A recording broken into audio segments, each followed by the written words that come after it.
देश तो इतना ठगा गया है कि देश के लोग इंतजार कर रहे हैं 2024 का।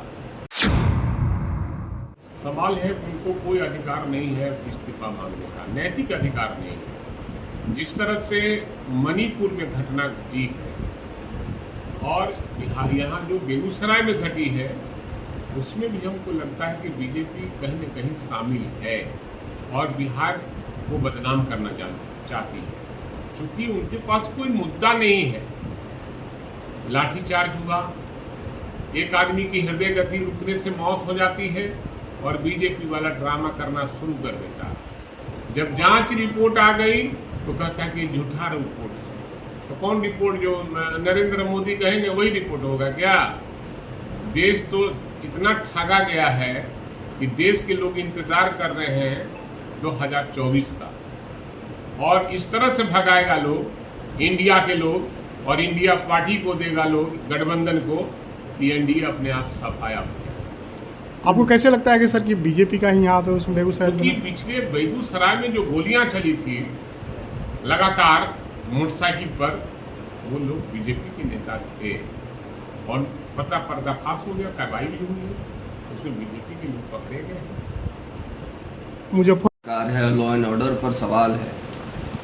मैं तो पहले ही कहा कि ये घटना दुखद है और ये कहीं न कहीं बीजेपी के लोग बिहार को बदनाम करने का प्रयास कर रहा है, और चूंकि बीजेपी का मतलब बड़का झूठा पार्टी है और केवल इसका प्रचार करना, अफवाह फैलाना काम रह गया, इसके अलावा कुछ नहीं है। जांच सरकार कराएगी, निश्चित रूप से आपको हम ये करते हैं, एश्योर्ड करते हैं कि वो बीजेपी के समर्थक नेता जो भी हो उसमें शामिल हो।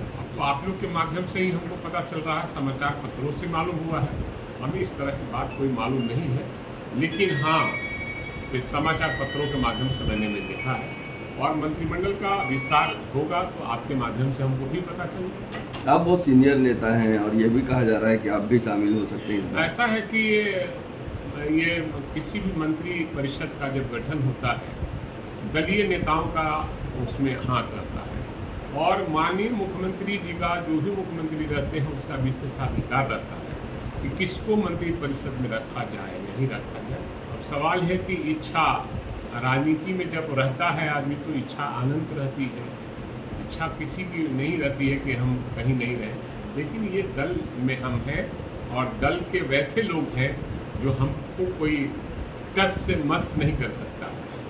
लालू जी और तेजस्वी जी हमारे नेता हैं और उनका जो आदेश होगा मैं पालन करूँगा।